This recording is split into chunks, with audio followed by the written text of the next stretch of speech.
दोस्तों MSEDCL यानी महाराष्ट्र राज्य विद्युत वितरण कंपनी लिमिटेड ने 13 मार्च यानी आचार संहिता लगने के 3 दिन पहले हड़बड़ी में एक NIT यानी नोटिस टू टेंडर जारी किया। इसे ठीक पहले जल्दबाजी में जारी की गई इस NIT वर्ष 2033 और 34 यानी अब से 10 साल बाद बिजली खरीद के लिए थी।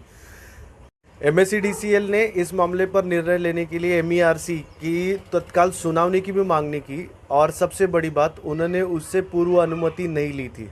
MERC राज्य में बिजली भार और इसके उत्पादन योजना सहित पूरे बिजली व्यवसाय यानी उत्पादन और वितरण को नियंत्रित करता है। बोली लगाने वाले को सौर ऊर्जा 5000 मेगावाट और थर्मल पावर से 1600 मेगावाट का मिश्रण प्रदान करने अनिवार्य लिखा गया है।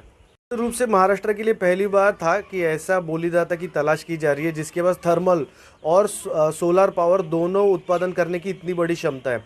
इस प्रोजेक्ट की लागत है करीबन 40,000 करोड़ रुपए। क्या भारत में ऐसा कोई मार्केट में खिलाड़ी है जिसके पास इतनी बड़ी कैपेसिटी है?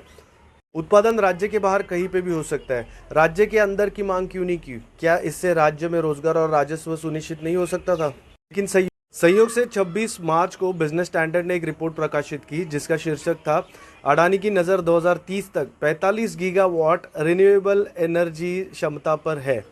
सबसे बड़ा सवाल ये उठता है कि ऐसा अजीबोगरीब नोटिस टू टेंडर क्यों? इससे हम कंज्यूमर्स को क्या फ़ायदा होने वाला है? 10 साल बाद के टेंडर के लिए इतनी हड़बड़ी क्यों की गई? उसके बाद अगर हम इसको इस न्यूज़ से जोड़े जहां पर गिफ्ट सिटी गुजरात में अगर कोई सिल्वर इंपोर्ट कर रहा है तो उस पर ज़ीरो ड्यूटी लगने वाली है। यानी पूरे देश में अगर कोई सिल्वर इंपोर्ट करे लेकिन अगर कोई गिफ्ट सिटी से इंपोर्ट करे तो उस पर ज़ीरो टैक्स लगेगा।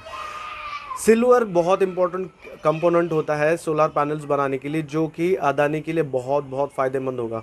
तो सबसे बड़ा सवाल दोस्तों, क्या इस देश में सारी पॉलिसीज़ ये अदानी के लिए बनाई जा रही है? हम आम जनता क्या सिर्फ हर छोटी मोटी चीज़ पर टैक्स पे करने के लिए है और इन बड़े बिजनेसमैन्स को सिर्फ छूट? हो सकता है, आखिरकार मोदी है तो मुमकिन है और अदानी है सदा के लिए। जय हिंद, जय महाराष्ट्र।